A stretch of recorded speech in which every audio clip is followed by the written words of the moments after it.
Good afternoon, everyone. I'm Ryan Siegel. I'm joined today by my colleague, Robert Schlorf. And welcome everyone to this B for Architects.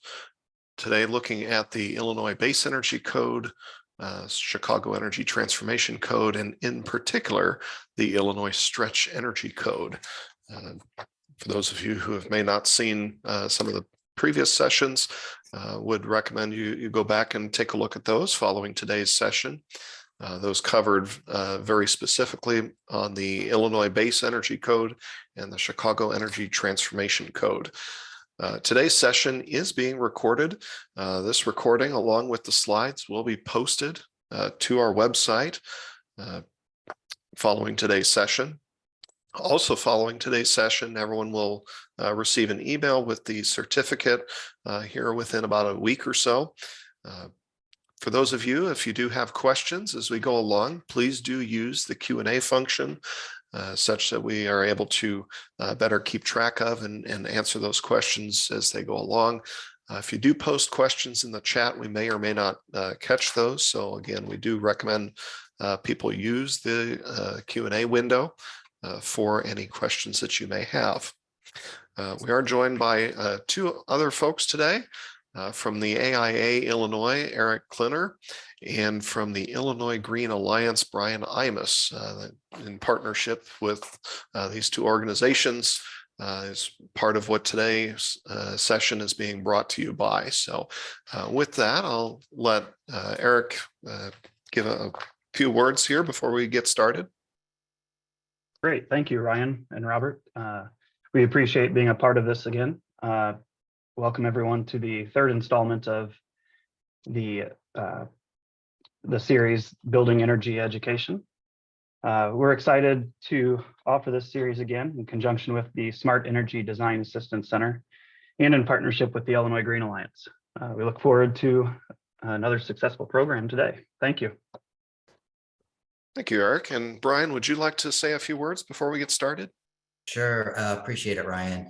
Yeah, again, I'm Brian with the Illinois Green Alliance. For those that aren't familiar, it's a nonprofit organization made up of a network of building professionals who are really passionate about high performance green buildings. And we've got a big, bold strategic plan and vision of making every single building in Illinois net zero. It's going to take a lot of work by a lot of folks. We're busy doing case studies of high performance buildings here in Illinois, doing a lot of work to educate policymakers by connecting them to architects and other building professionals to share their experience, and doing a lot of education for building professionals on what net zero and high performance building really means. And that's why we're thrilled to partner with AIA Illinois and CDAC on this education program. This is not just the third in the series this year, but I think this is the third year of our partnership. So really appreciate it and really looking forward to the conversation today. Thank you. Thank you, Brian. As I mentioned, I'm presenting today, Ryan Siegel, along with my colleague, Robert Schlorf. We're the Smart Energy Design Assistance Center at the University of Illinois. So we are anticipating today's session taking approximately an hour and a half. So we do have AIA along with ICC credits for today's session.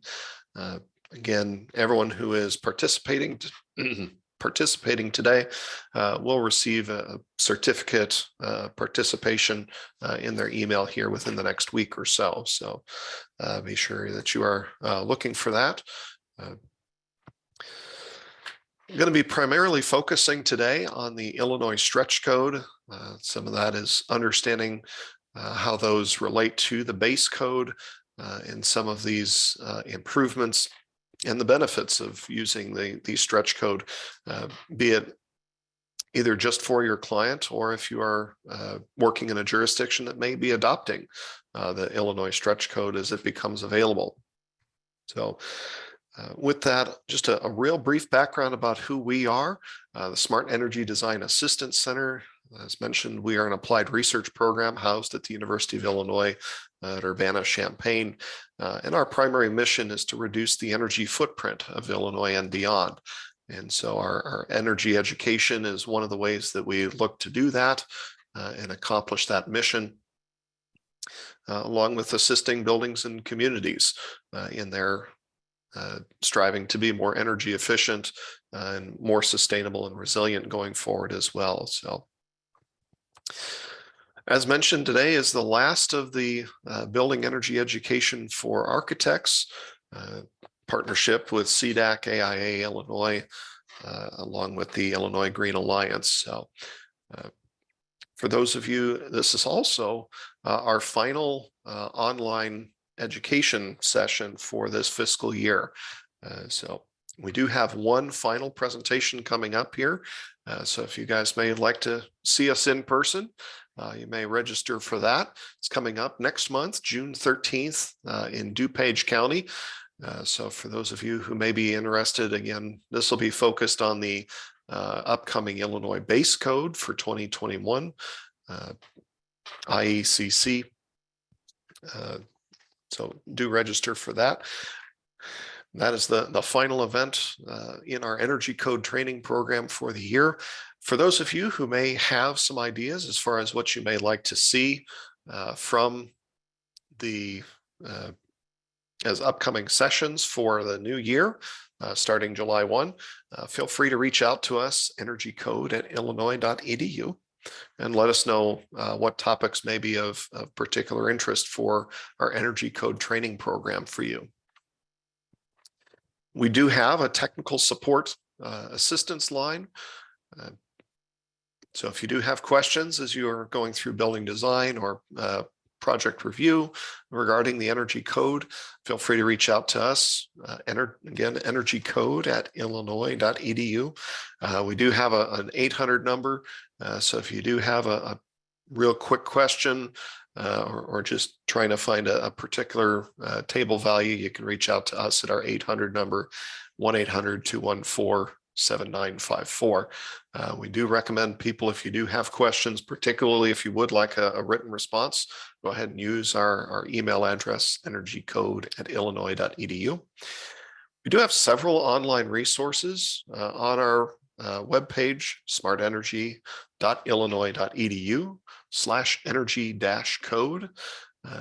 Some of those include some of our upcoming and archived copies of our workshops and webinars, as well as several online on-demand training modules. This online courses continue to be developed into a broader array of different courses. These are designed more for beginner entry-level courses, so you don't need to be an expert in the Energy Code in order to be successful at using these and be feel like you're going to dive in way over your head on this. So yeah, so with our website, again, I mentioned our archive versions of workshops and webinars, along with our upcoming ones. Don't have any more webinars this year, but one more workshop. Also a link to our technical support helpline, along with several other Energy Code resources. So you're trying to find, the Illinois Energy Conservation Code or the Chicago Energy Transformation Code or the Illinois Stretch Code. We do have links to those on our website to make it nice and straightforward for you. We also do have an area of frequently asked questions. So if you do come across and you do have an Energy Code question that you think, I wonder, this probably comes up fairly regularly, go ahead and check into that. We have a fair number of questions over there, particularly for low slope roofs, along with the building energy checklists. So that's something that the energy certificates and code checklists, if you have projects and you need building energy certificates, that would be one place that you can find those, along with several Energy Code smart tips. So we've got several of those out there, including one that we note here regarding domestic hot water recirculation systems. as a lot of the plumbers are understanding that this is part of the code and understanding how to achieve code compliance while still providing a good, safe building environment. So just a brief overview of the Illinois energy codes and how they kind of intermingle with one another. First is the one that is the Illinois base code that is going to be based on the 2021 International Energy Conservation Code. So this adopts the statewide energy code floor. So regardless of what municipality or jurisdiction you're in, the 2021 IECC will be the statewide floor for that. Also, we have the Chicago Energy Transformation Code. So this is for the city of Chicago that is adopted above and beyond the Illinois code floor. It is predominantly, again, based on the 2021 IECC, along with several amendments that are the jurisdiction is added on top of, which includes some electric ready and electrification provisions, solar ready and EV ready. So this the Chicago Energy Transformation Code is only adopted within the city limits of the city of Chicago. Other municipalities around the state may have some additional amendments above the floor of the Illinois code, but the city of Chicago is one of the few that has gone ahead and published all their amendments nice and cleanly on their site as well. So we also have the upcoming 2023 or really 2024 stretch code. This will be available and may be adopted by any municipality or jurisdiction within the state of Illinois. So this can be used for either residential and or commercial. So you may be operating in a jurisdiction where they may have adopted the residential stretch code, but commercial, they're going to stay on the base code, or vice versa. Or they may have adopted all stretch code, or they're going to remain all on the base code. So there's a few different ways that you can have on this. So being aware that these are available.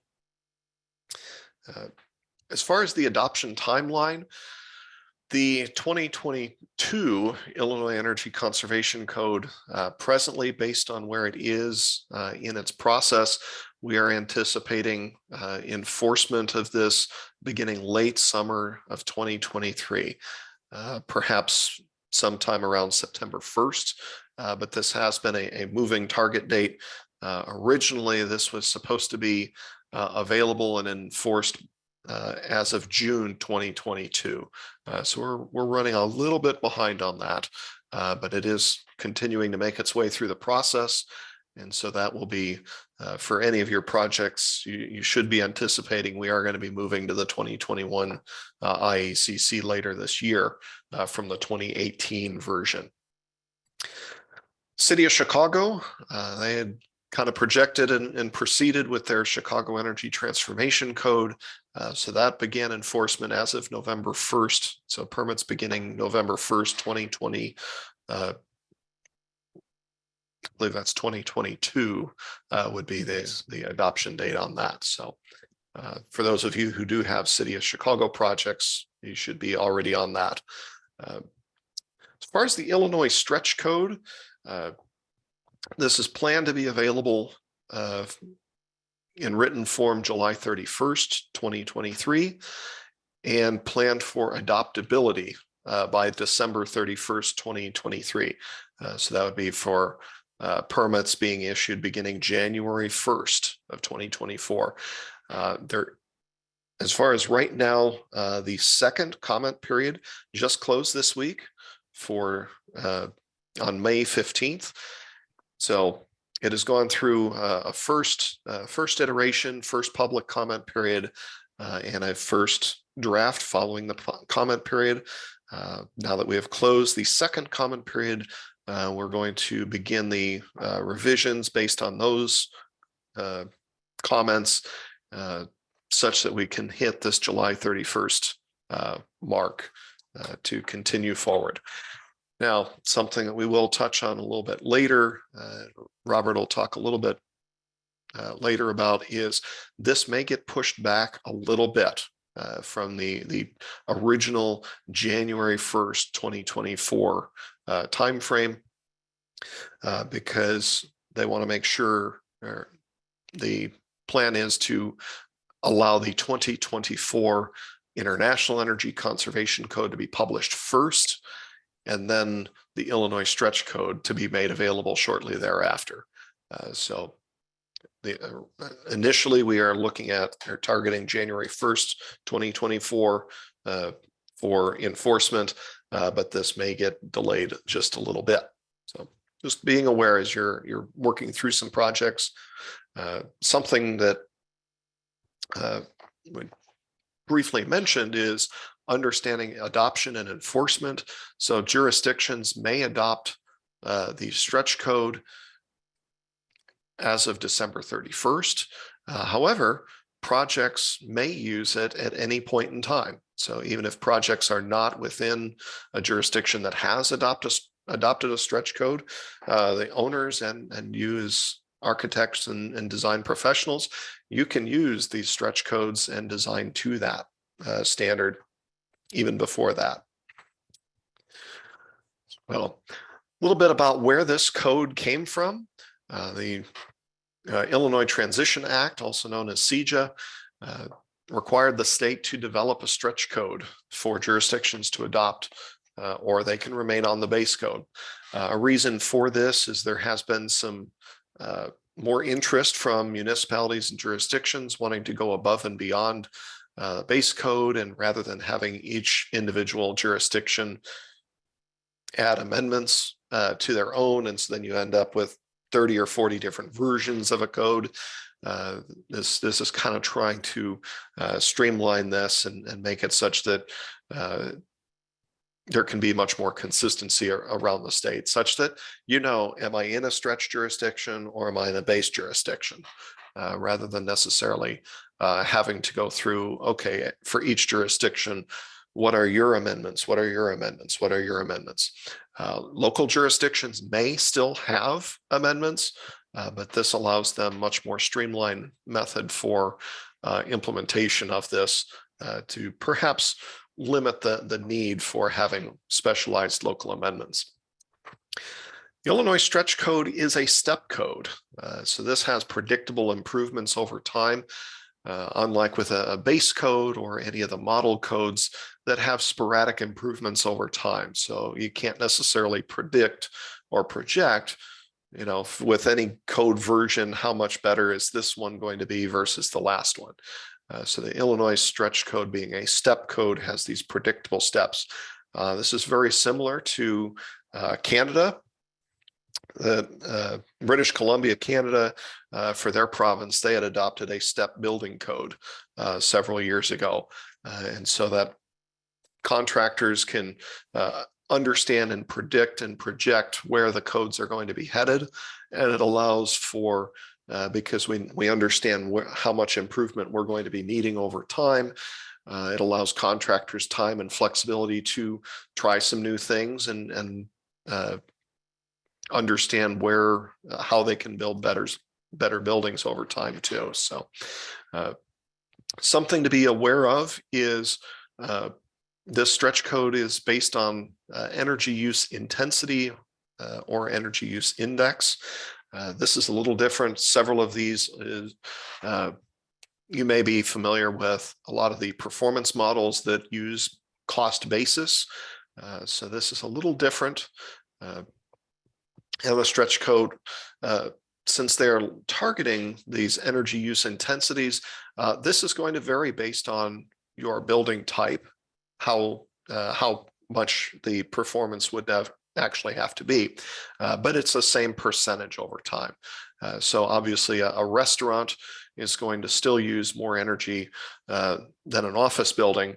However, they will still make substantially more improvements over time than they would otherwise. So a few reasons that jurisdictions may be looking to adopt stretch codes. and perhaps even building owners might be interested in using stretch codes, even if they're not required to, is a lot of companies and municipalities out there have climate goals. And because buildings represent oftentimes one of the larger proportions of climate impacts, that's a big reason why they're looking to use stretch codes and try to push down and build these better buildings over time.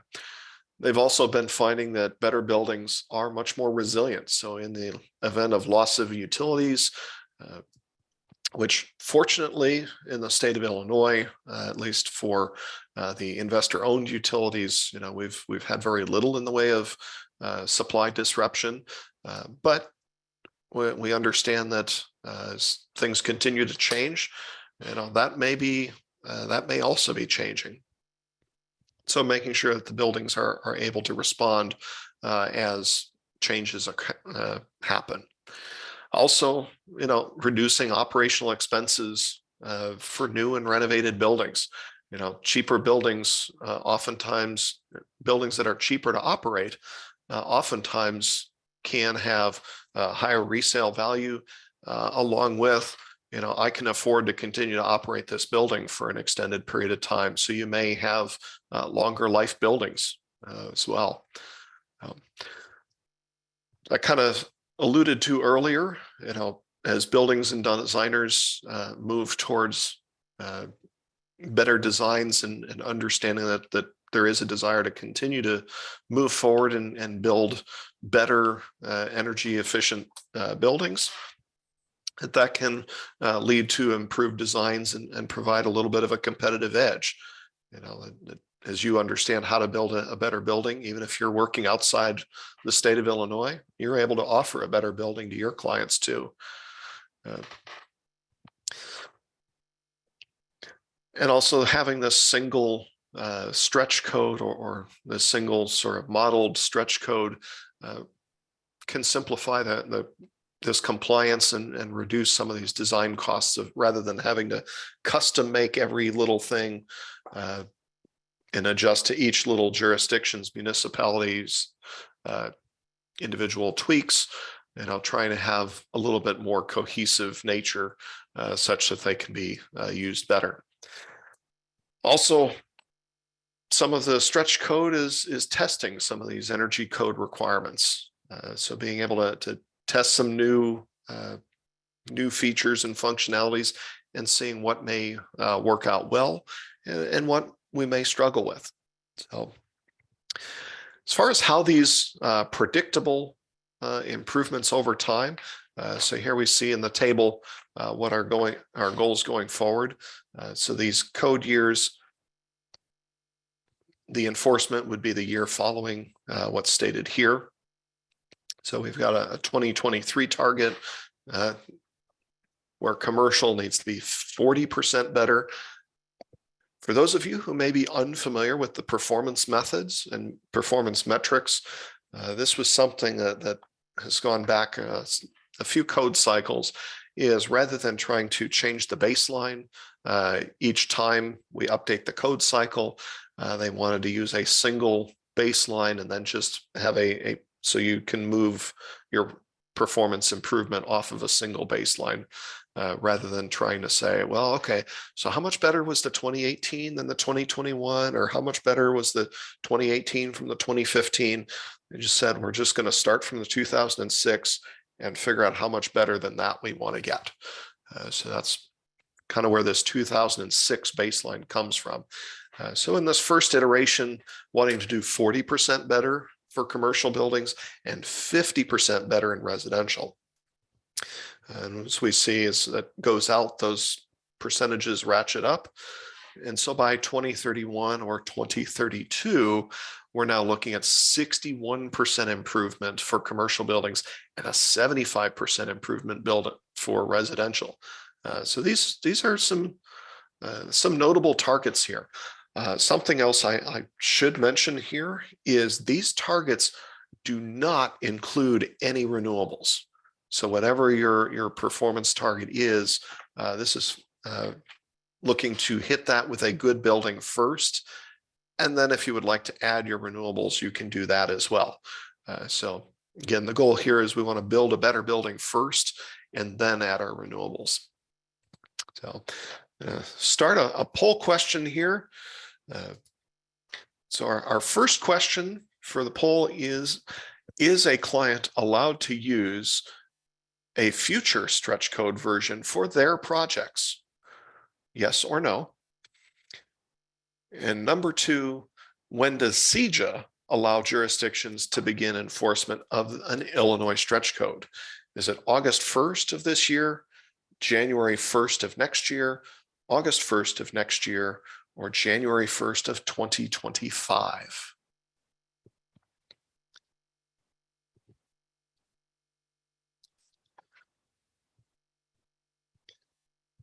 I believe we did see a question come in regarding just checking to see if there will be copies of today's presentation available. Yes, copies of the presentation along with today's recording will be posted to our website, smartenergy.illinois.edu/energy-code.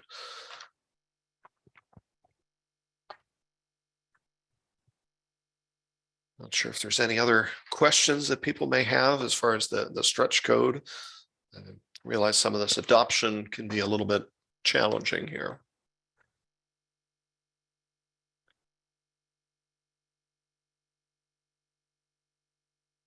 All right, looks like we've got most people in. Go ahead and end our poll here. So for the first question, is a client allowed to use a future stretch code version for their projects? Most definitely. Clients can use what future versions they would like. Most people picked up on that. CEJA allows jurisdictions to begin enforcement of an Illinois stretch code. Excellent. Most people picked up, yes, January 1st of 2024. So that'll be coming up.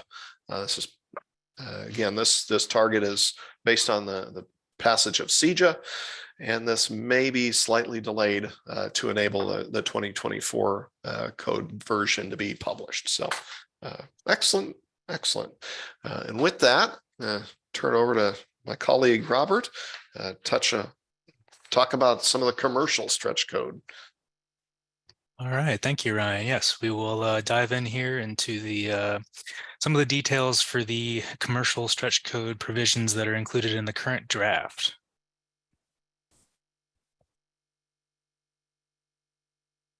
Sorry, there we go.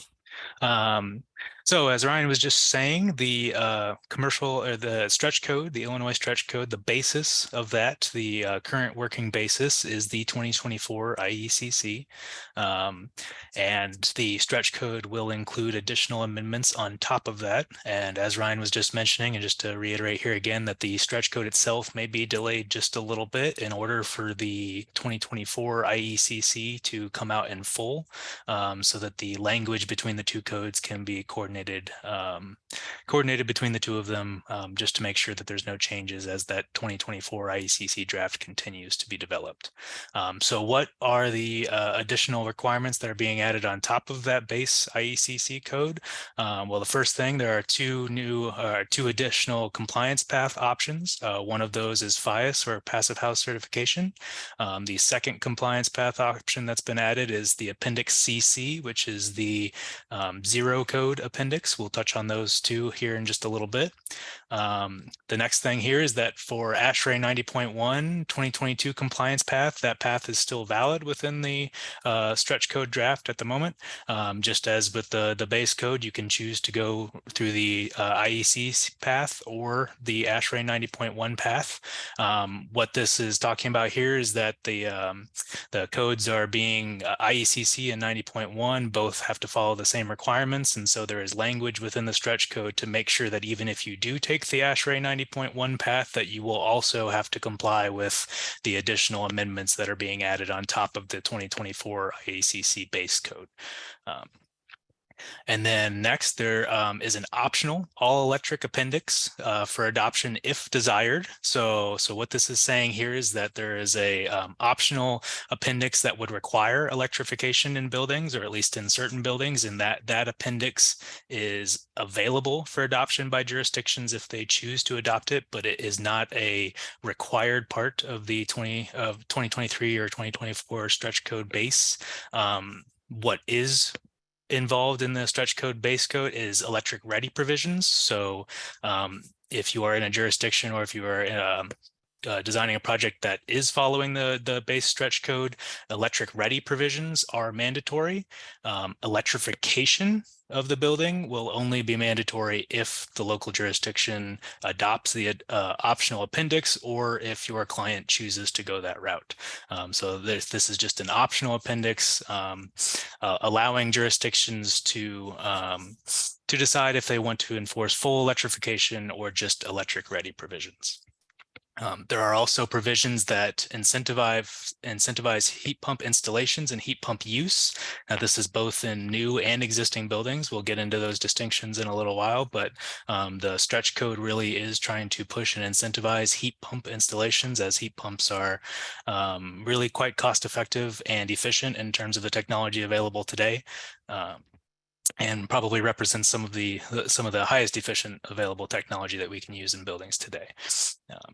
So another provision being added to the base code here is something that some of you may be familiar with if you've paid attention to our webinars about the Chicago Transformation Code or the upcoming Illinois Energy Code, is a Illinois amendment that covers fenestration and orientation for the building.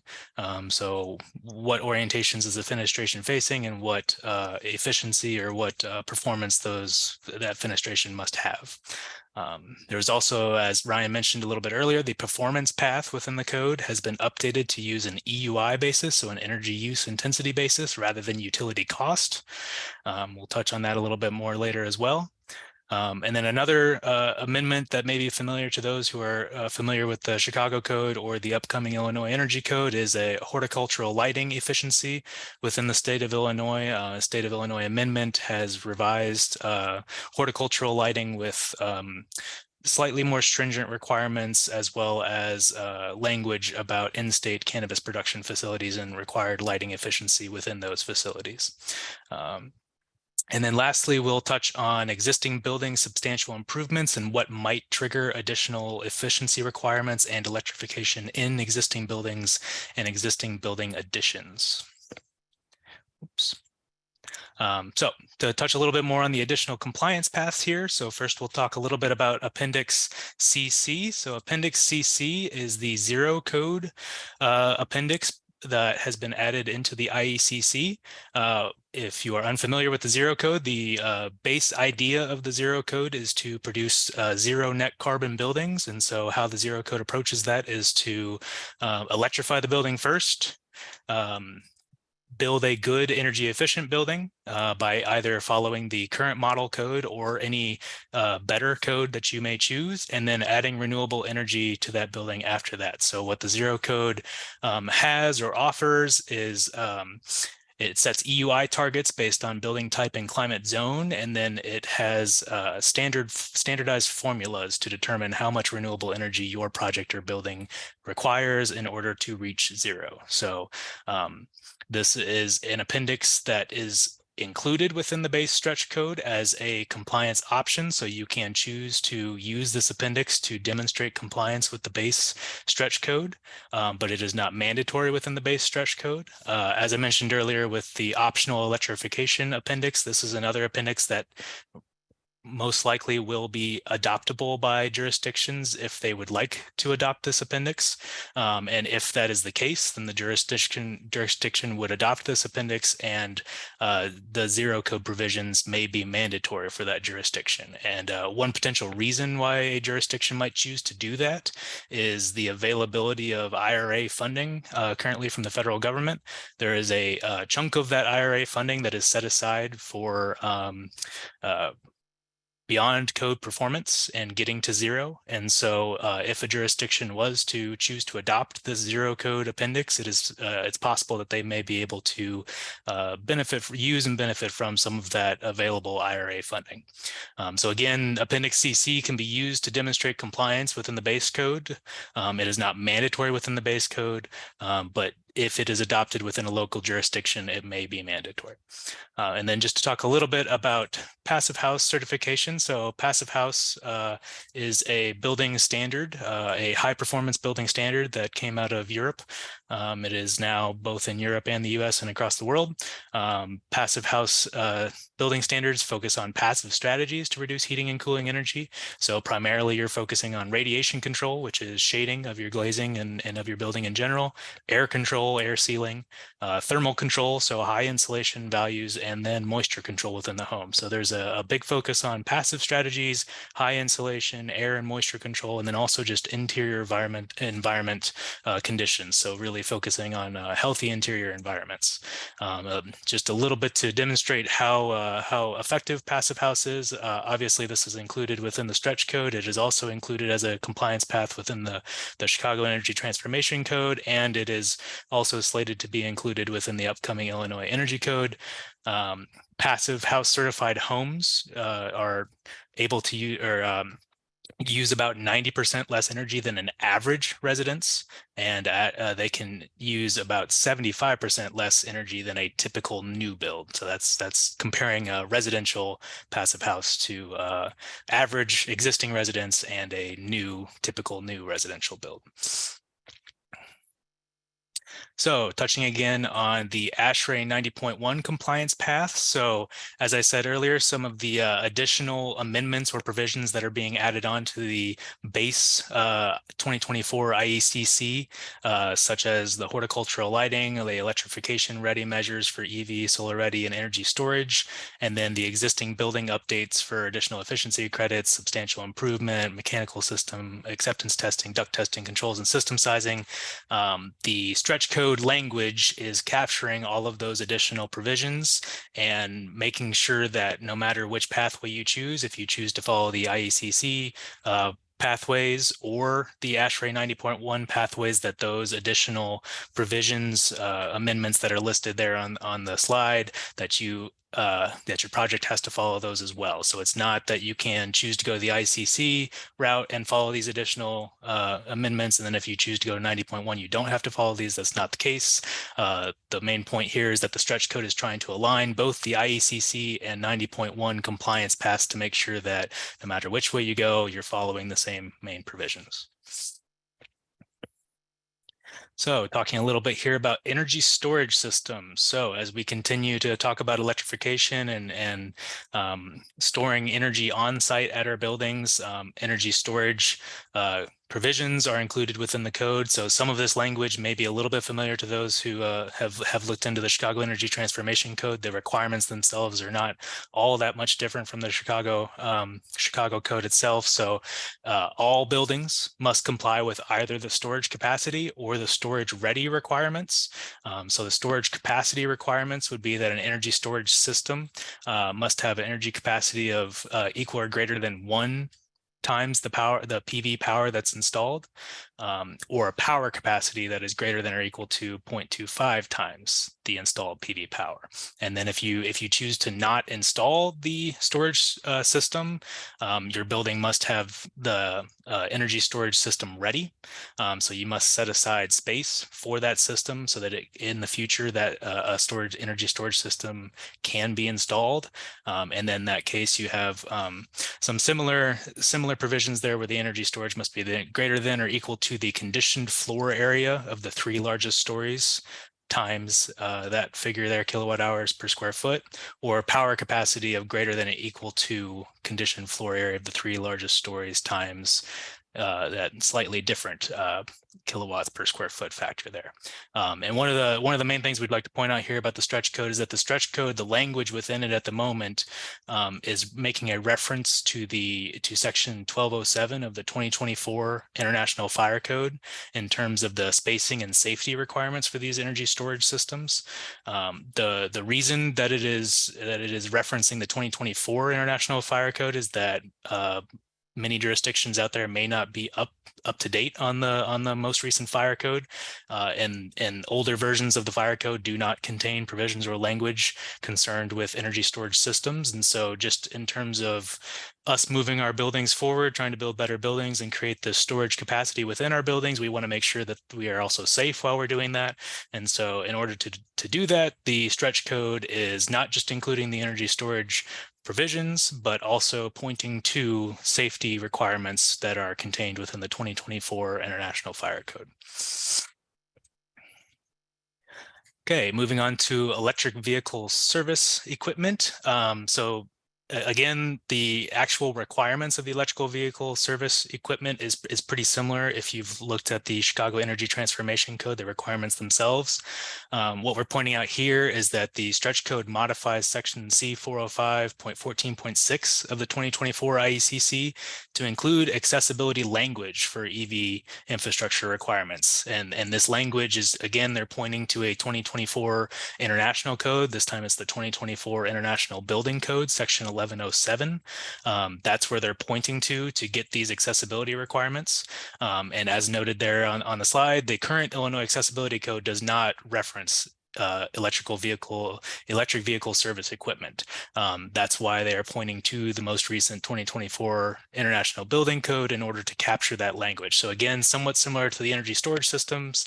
As we're moving our buildings forward towards electrification, trying to make better buildings, we want to ensure that we're also providing this equipment and these opportunities for everyone in the buildings, including those who may fit within a category of that requires advanced accessibility needs or has some sort of accessibility needs. So this is the stretch code recognizing that and pointing towards the 2024 IBC to ensure that we are not just installing electric vehicle service equipment, but that we are making sure that those spaces and that equipment is accessible for users of the building. All right. Moving on to the horticultural lighting provisions. As I mentioned earlier, this is probably familiar to anyone who's listened to our previous webinars about the Illinois Energy Code or the Chicago Energy Transformation Code. Essentially, this is an Illinois amendment to the codes that is requiring slightly greater efficiency of lighting for horticulture and plant growth.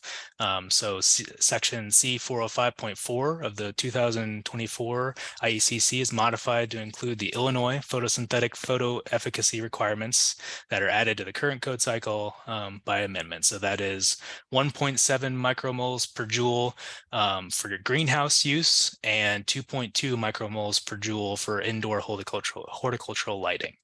There is an exception to this requirement that refers directly to cannabis production facilities within the state and sets a slightly different requirement for those facilities. But this is, this is an Illinois amendment that's been included within the upcoming Illinois Energy Code and the Chicago Energy Transformation Code. Right, so moving into some of the actual electrification requirements. So these requirements apply to new group R2 occupancies. So this is for new group R2 occupancies that use fossil fuels for space heating, service water heating, cooking, or clothes drying. These provisions require that plan drawings and construction include provisions for installation of electric appliances in the future in place of existing gas appliances or installed gas appliances. So that refers to gas furnaces shall have an accompanying electric circuit installed and labeled for future heat pump installation. The note here is that sizing requirements are based on meeting the existing equipment heating capacity. So we've heard some people talk about electrification driving up, electrical feed sizes and having buildings with just really, really infeasible electrical feed sizes. Well, part of making sure that we get electrification right is making sure that the initial system installed is the right size.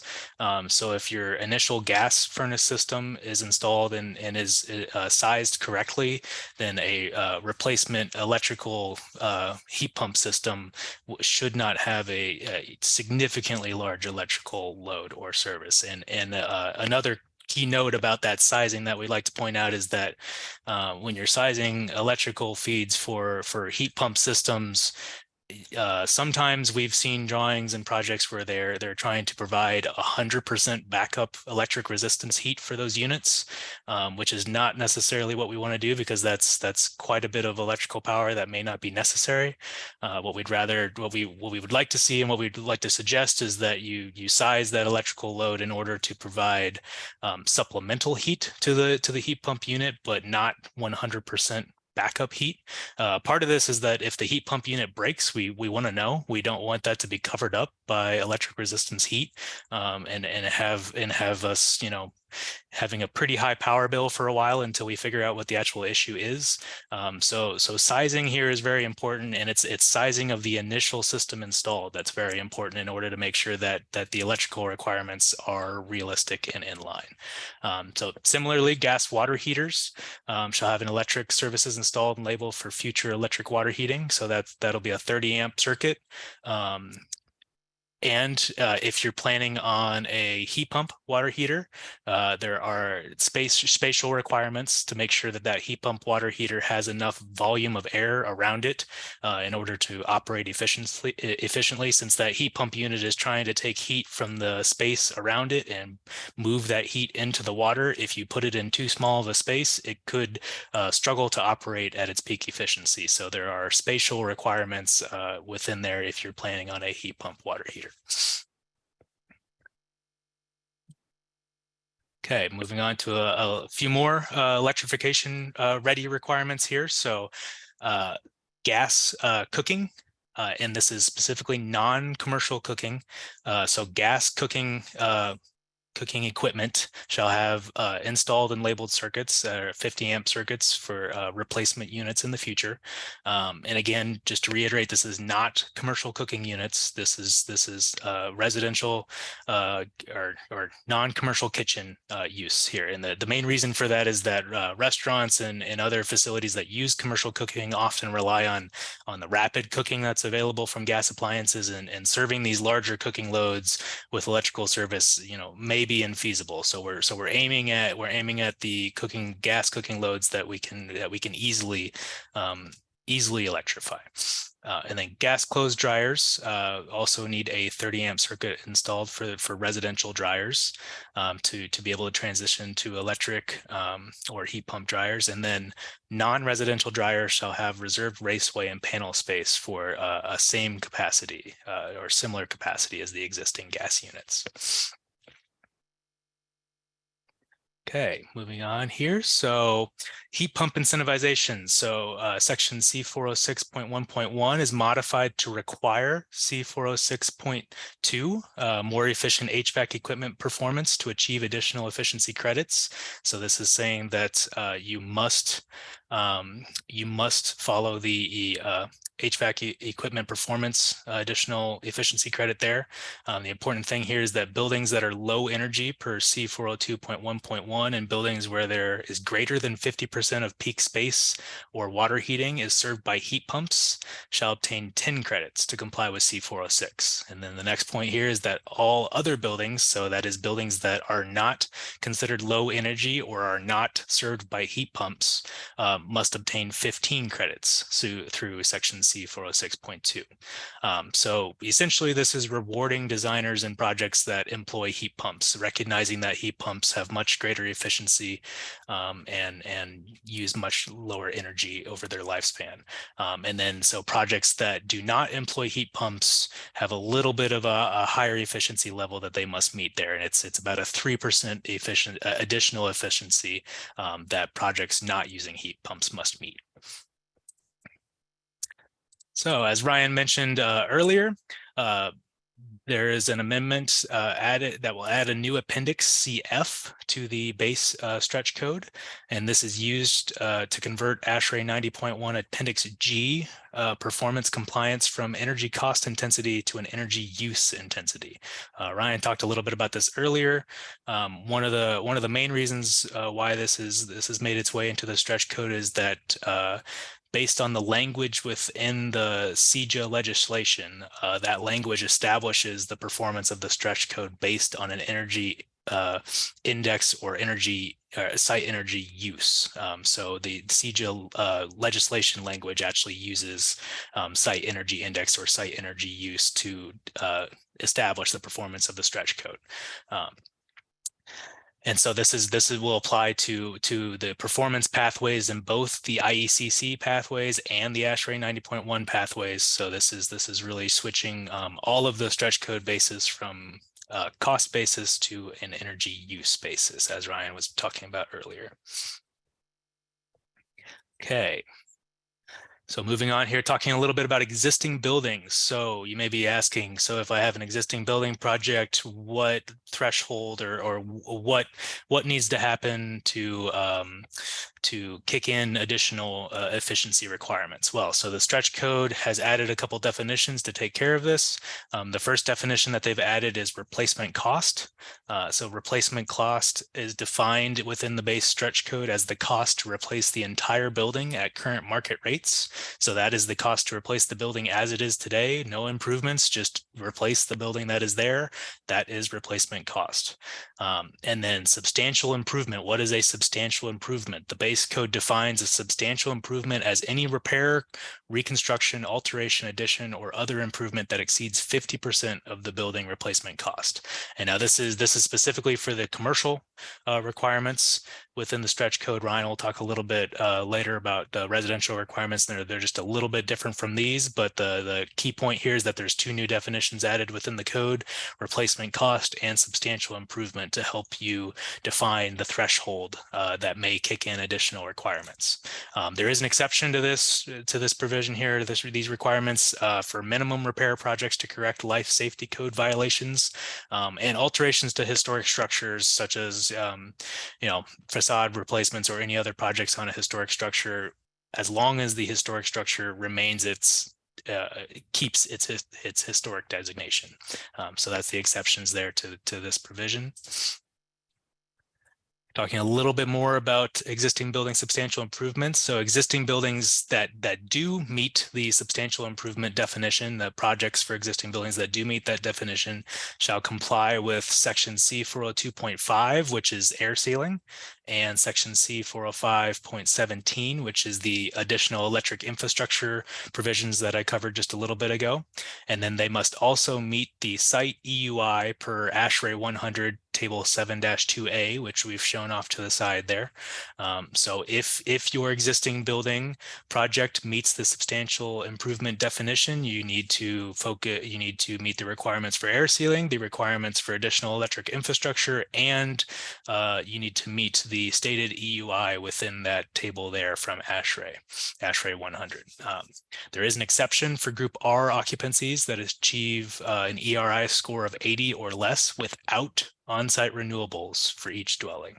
And so major renovations do present our best opportunity to improve the efficiency of existing buildings. So part of the reason why this substantial improvement definition has been added and this threshold has been set is that we know over the lifespan of a building that projects that are this large, that have a budget this large, that would kick in these requirements, don't happen all that often.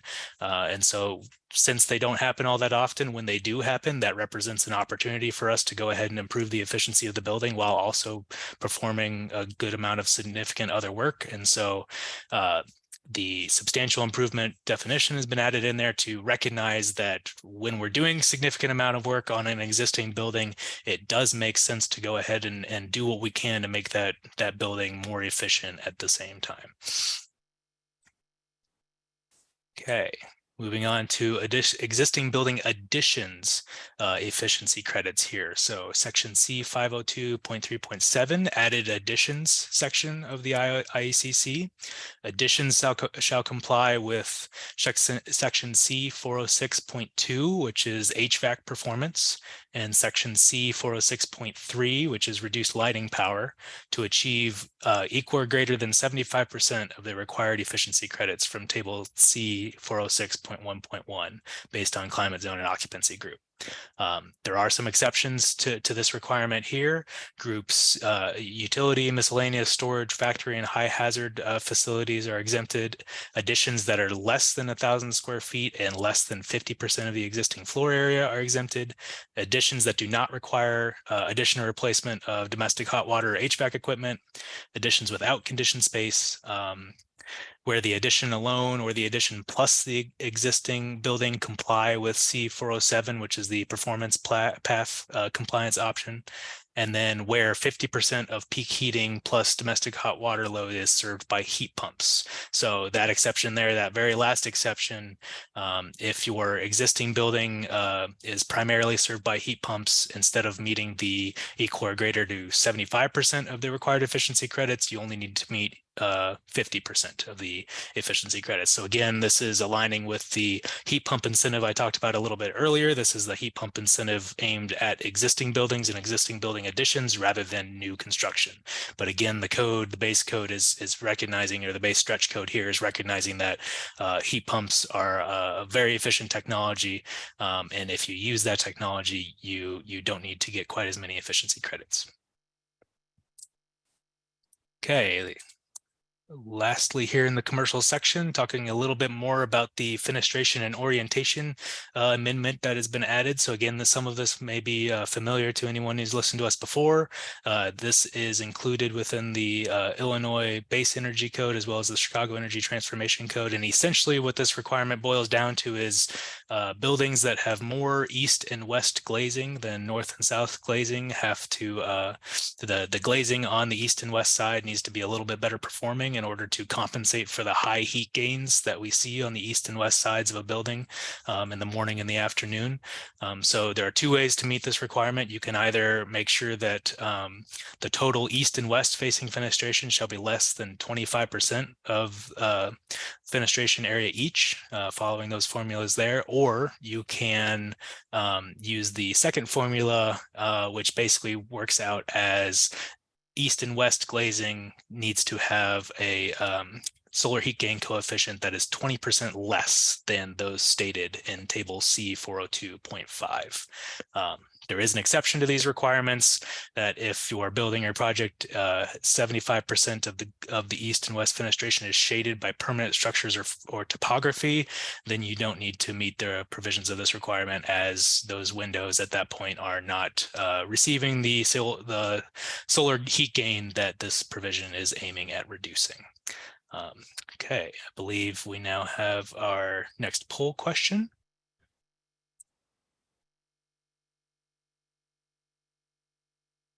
Okay, and the poll question is, what is planned to be the basis for most of the language in the 2024 Illinois stretch code? Is that ASHRAE 90.1 2022, the 2021 IECC, the 2024 IECC, or Passive House? And then the second question, which of the following paths is sufficient for stretch code compliance? Is that the 2021 prescriptive IECC path, Passive House, LEED 4.0 for new construction, ASHRAE 90.1 2022 energy cost? And then our third question here, at one point is a renovation considered a substantial improvement? Is that $50,000 of renovation cost, 50% of fair market value, 50% of building replacement cost, or depends on the jurisdiction?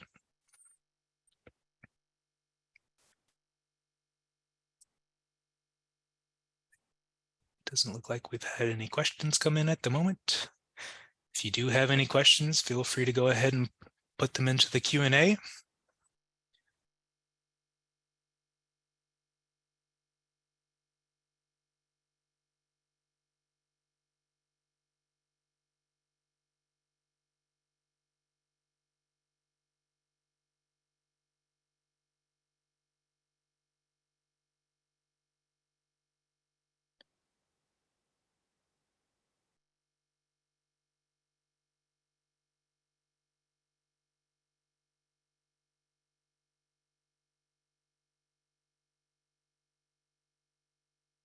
All right.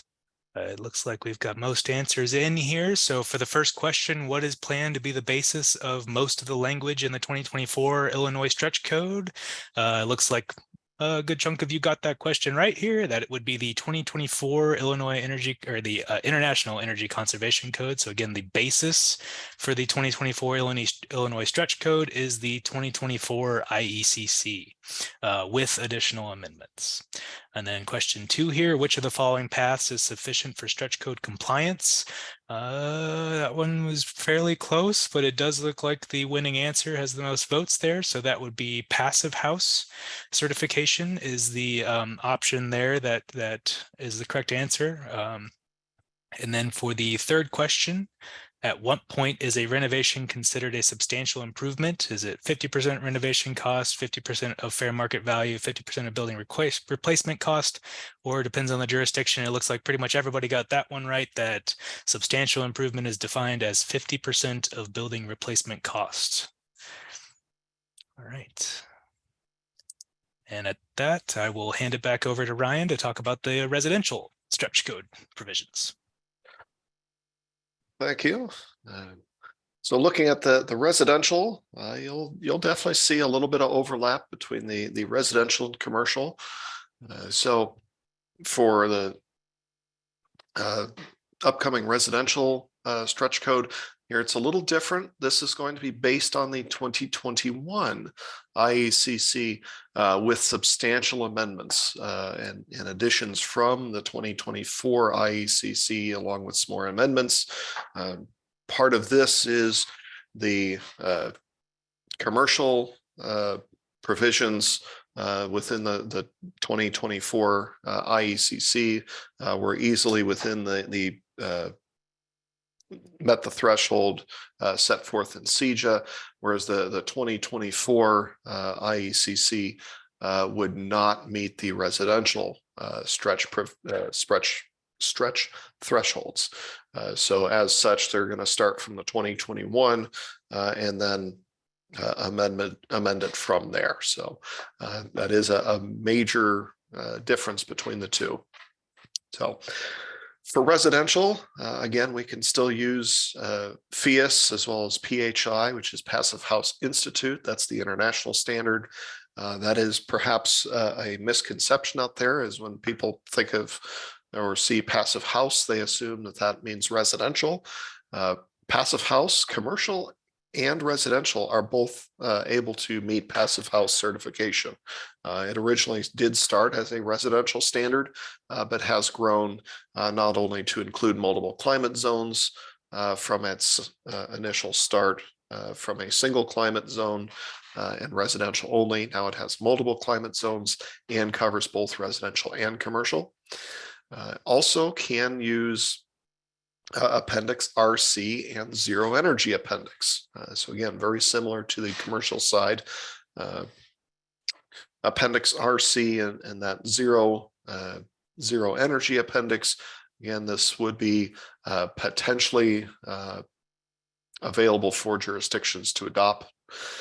In the residential stretch energy code, there are two prescriptive paths that are built in.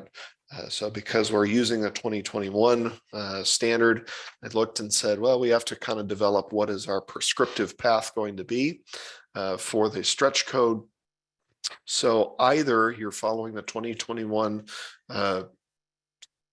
IECC and including heat pumps for heating and domestic hot water, as well as have a more airtight envelope, 2 air changes per hour at 50, along with an energy recovery ventilation system. So that's a much tighter envelope. Or if you don't want to use that and you want a little more flexibility, then you need to grab or implement measures that'll get you an additional 24 to 29 efficiency credits from the tables that we're going to incorporate from the 2024 IECC in R408. So this final number, what the 24 or 29, this final value is being determined. Right now, they are doing some energy modeling to determine exactly how the relative performance of the 2021 IECC is relative to the CEJA target. So depending on where that comes in, will determine how many points you actually need to achieve. So that'll be published, but they're still in the energy modeling phase of that. So also similar to commercial, Robert had mentioned that for commercial, that's group R occupancies that needed to do that. So this is very similar in the residential for mixed fuel residences to make sure that they have some electric ready provisions. So appliances, EV, and solar. There is also requirements to have demand response capable thermostats and domestic hot water heaters. It doesn't require that anyone participates in or that they be connected to a demand response program, just that the capability is there such that if an owner or occupant decides that they wish to participate in a demand response program, that makes the implementation much easier rather than necessarily having to replace the equipment in order to participate in such a program. Also, the ERI path, again, similar to the commercial, they have adjusted that to align based on the CEJA requirements in order to bring what the ERI score needs to be in alignment with the CEJA threshold. Also, residential has some existing building requirements. So depending on if you are doing some major work in existing buildings, and the definition is different between residential and commercial. However, both of these requirements for existing buildings are designed such that, this is a threshold that typically when you cross this threshold, this is something that you might be doing a major gut rehab or some other very, very significant building overhaul, in which case, achieving some additional efficiency, doing some air sealing while you have walls open, it's not a very very tough thing to do. So trying to grab that opportunity while it exists.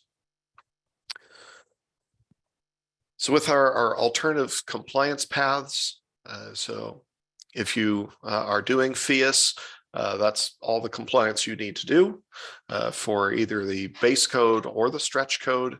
As Robert mentioned earlier, passive house is a very good energy standard out there, a very high performance energy standard, such that it's been acknowledged both in the CEJA legislation as well as by energy studies that a passive house certified building will greatly exceed even the stretch code targets. So, Appendix RC, again, this may be available for adoption by jurisdictions. We don't necessarily anticipate this will be adopted by many jurisdictions early on, is Appendix RC, the zero energy residential.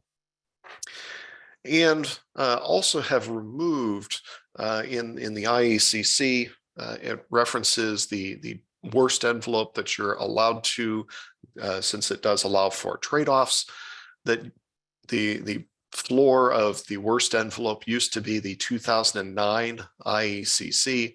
That has been removed and reflects that no, the envelope really needs to meet the current energy code requirements, because we don't necessarily want people trading off, building a worse envelope for higher performing HVAC systems. Understanding that most every building gets one chance at their envelope. The lighting systems, the HVAC systems, the domestic hot water heating, that's all going to be replaced over the life of a building. But rarely do you ever see an envelope get replaced or substantially improved beyond maybe adding some insulation in the walls. And that would be more common in the past. Now that we already put insulation in the walls, you don't generally see people say, oh yeah, let me add an extra 2 inches of insulation to these walls. So, also with this is amending the prescriptive paths for some additional efficiency requirements. So again, this is where we get into how do you achieve that compliance with the prescriptive path. You either have heat pumps for your heat pump and your for your water heater and your building heating system to do heat pumps. Understanding these also specify cold climate for the Northern Illinois zone. These do need to be cold climate rated heat pumps, and that tighter envelope of 2 air changes per hour along with the RV.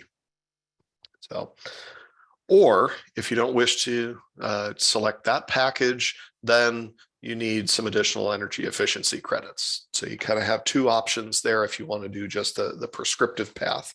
So let's take a brief look at some of these efficiency credits. And what you see here is these credits vary based on how big of an impact does this have for overall building energy consumption. So if we make a little bit better envelope, a little more insulation, a 5% improvement in the building envelope, that gets us 2 to 3 points. And as I mentioned earlier, we need somewhere in the neighborhood of 24 to 27 credits, I believe, somewhere in that neighborhood, or 24 to 29 credits. So getting just a little bit better, add a little more insulation, 2 to 3 points, that's not huge. As we look towards the bottom here, if we go to 2 air changes per hour, we really tighten up that envelope and add an energy recovery ventilation system.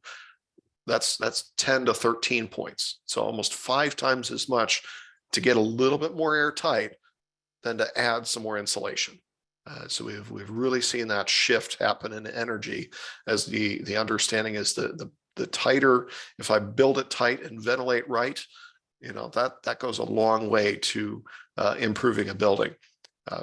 Additionally, the tightening that up also makes the insulation perform better too. So that kind of gives you a sense of this.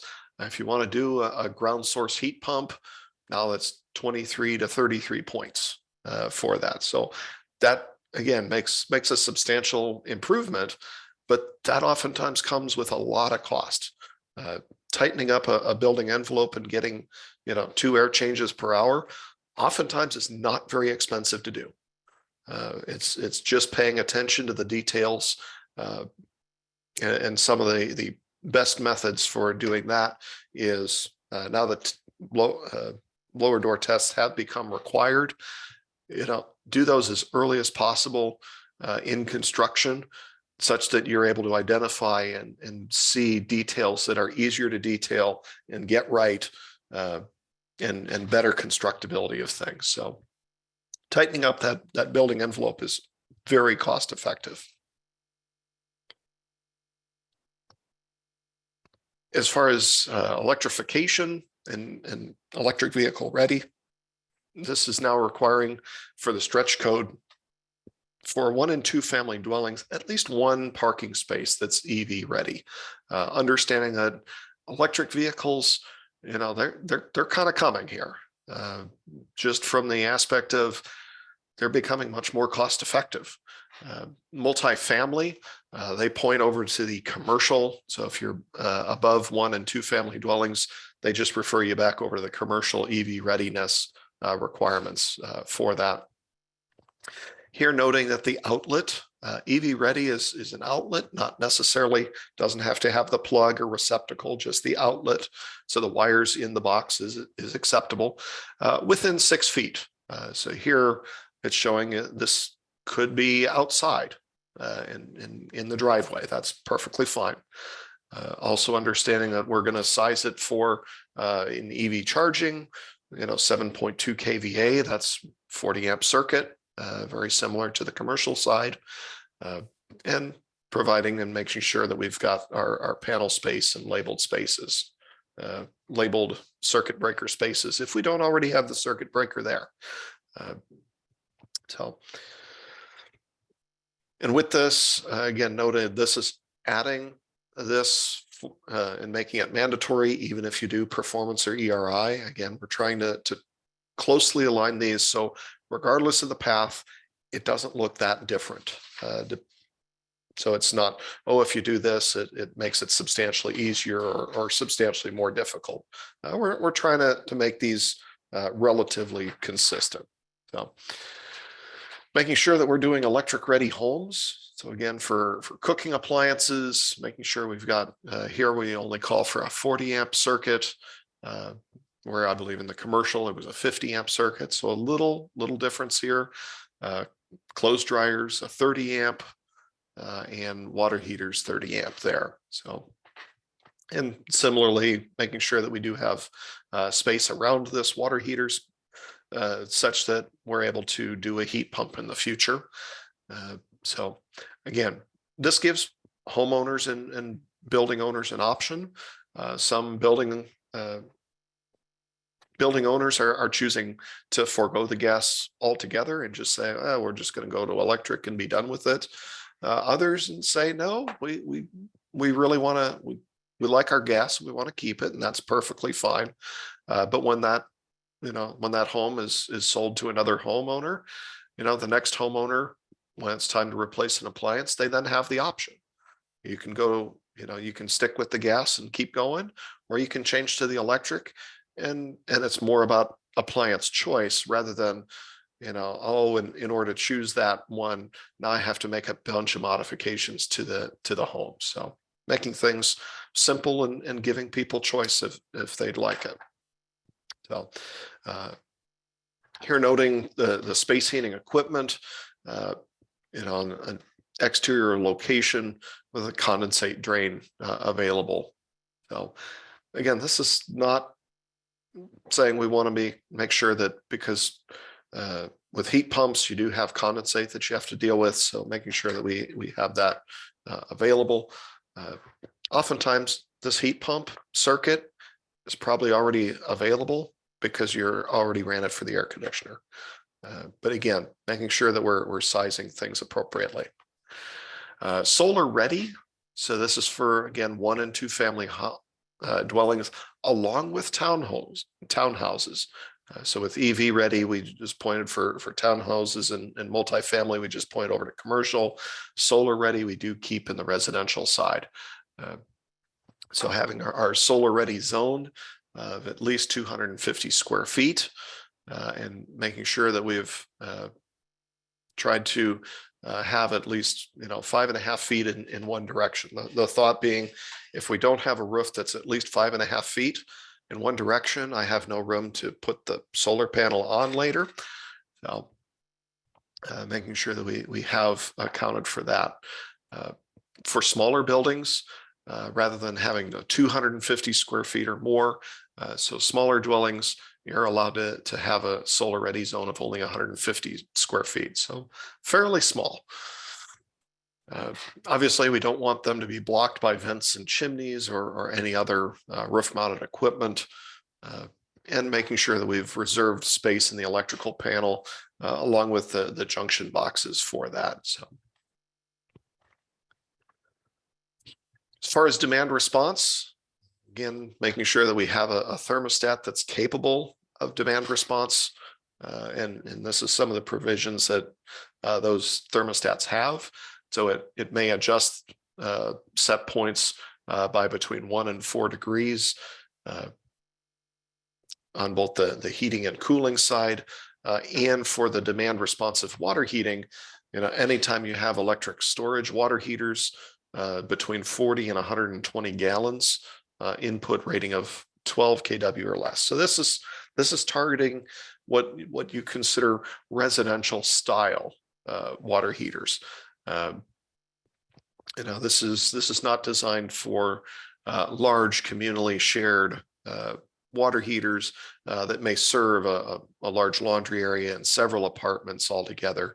So that's kind of where they've put these thresholds on that and say, no, this is really more residential style of water heating. So with this, the demand response, again, these do not require participation in a demand response program. They do not have to be connected to one, just that the equipment itself is capable of it. Again, trying to avoid major renovations in order to achieve this. So envelope, I mentioned earlier, we had removed the 2009 IECC floor. Instead, we have raised it to the 2021, but said we will allow you a 10% adjustment. So you can be up to 10% worse as the backstop if you trade for other things. So again, and with site energy use intensity, here they're shifting that. Again, going back to that 24 to 29 points or percent savings. This is where you say, hey, if you do the performance path, your limit is 71 to 76% of the reference design, also known as save 24 to 29%.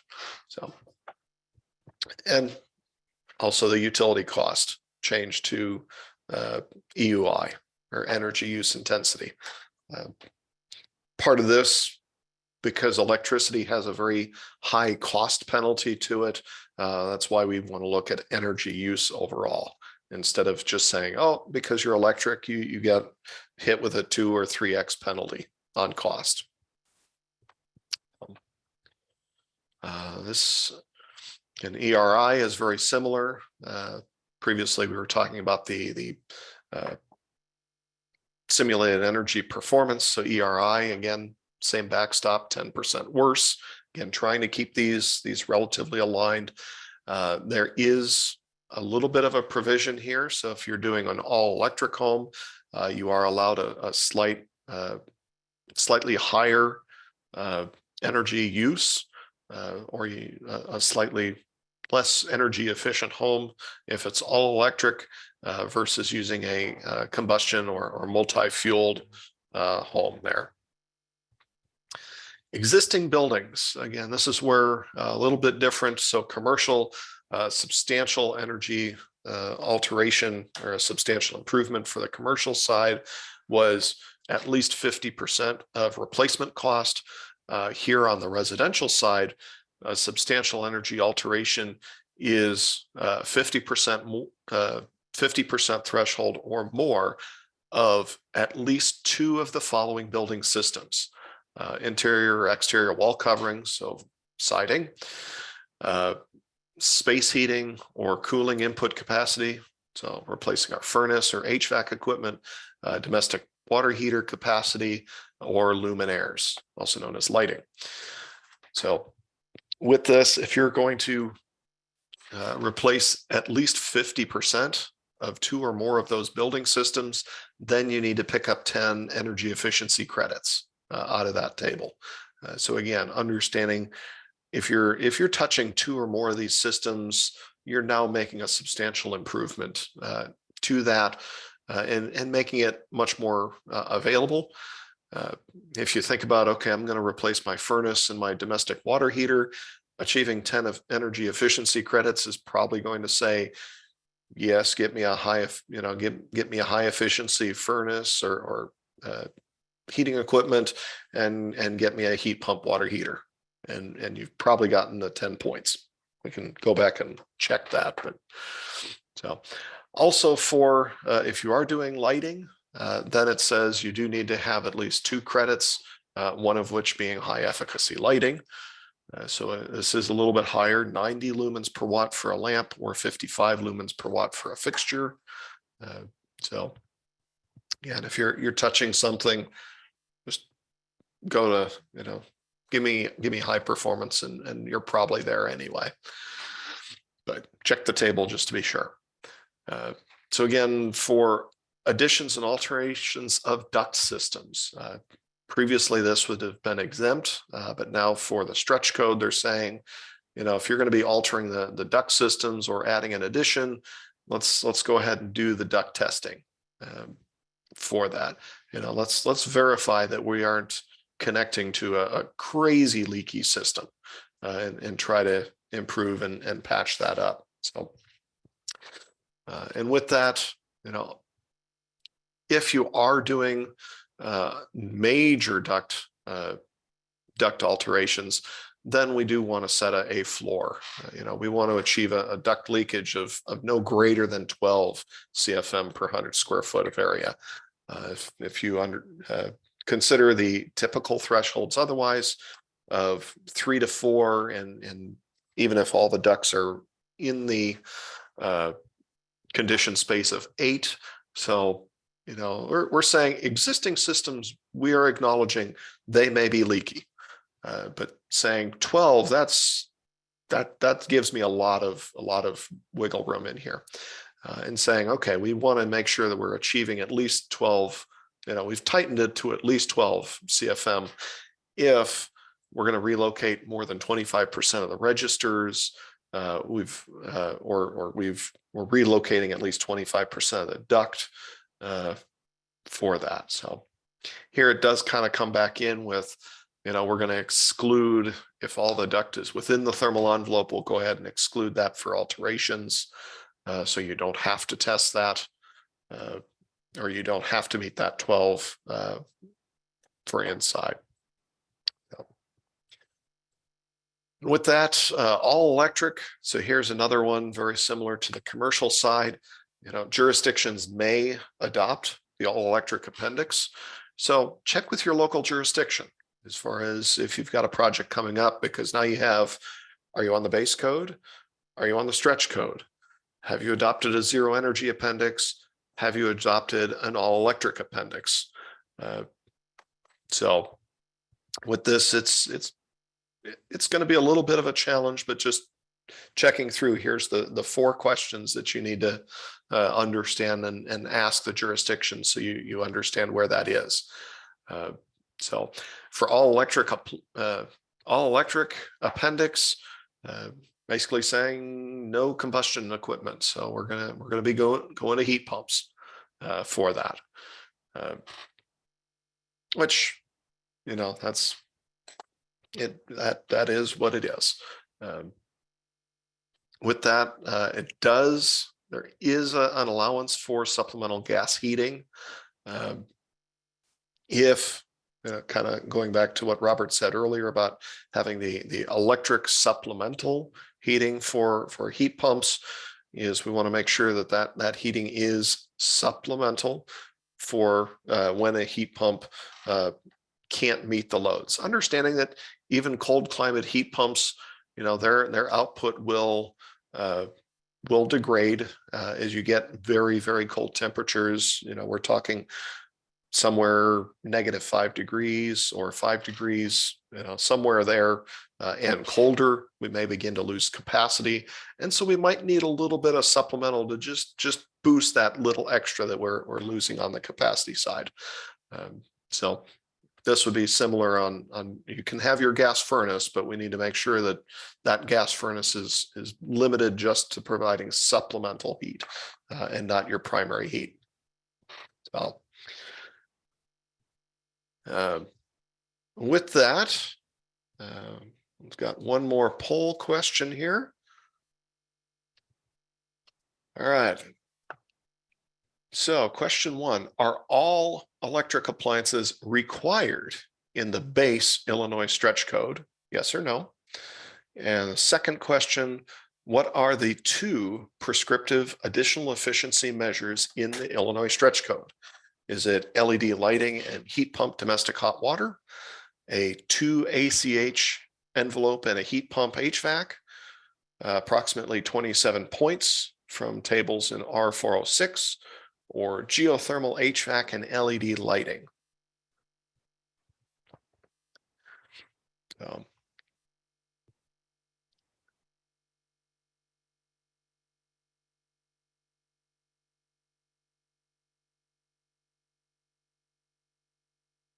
Okay.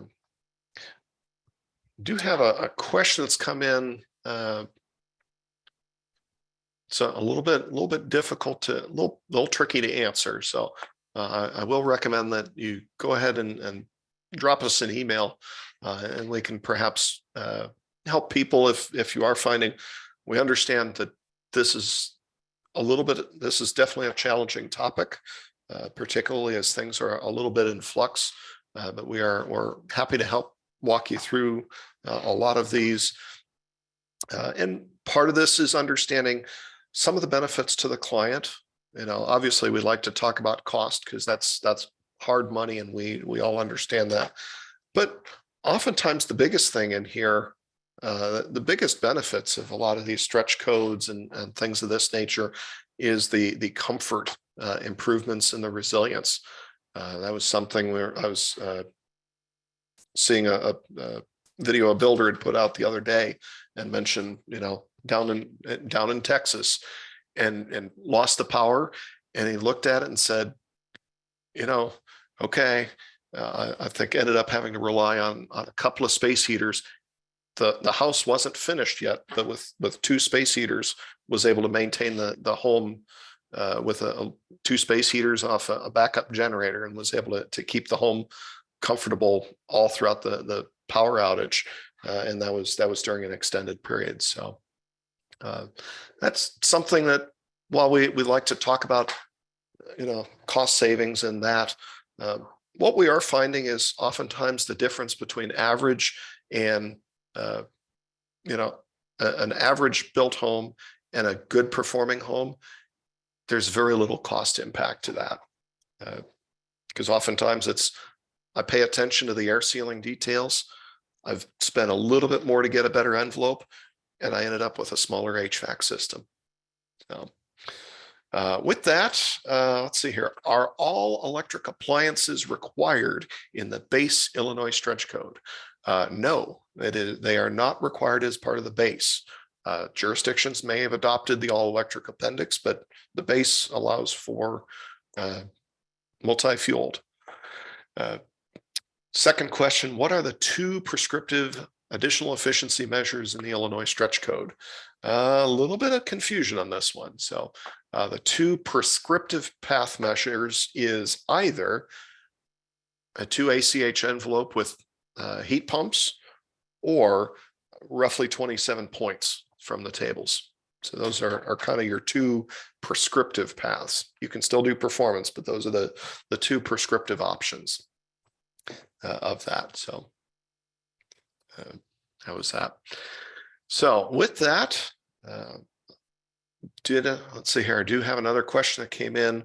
Is the supplemental gas heater limited to a percentage of the total heating load?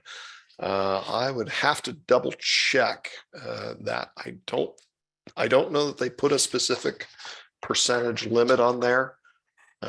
I'm looking at the language right now, and I do not see that in there at the moment. Yeah. So I think part of that is going to be looking at supplemental. You know, what is the definition of that? Most cold climate heat pumps, even at negative 18 degrees, or one of them I saw rated lately was at negative 22 degrees, they still had 60% of their output. So to me, you know, supplemental is you're looking at somewhere in the neighborhood of 50% ish time type of approach here. So if I start to see 70, 80, 90%, I'm going to question if that's supplemental. Probably one of the challenges you're going to run into is this supplemental, because of how buildings are, is trying to find trying to find equipment that small to achieve supplemental is going to be very difficult. So with that, I do want to thank everyone today. If you do have any other questions or need some assistance in working through some of the compliance, feel free to reach out to us, energycode@illinois.edu. And thanks everyone today for participating, and look forward to seeing you in the new year. Have a great day.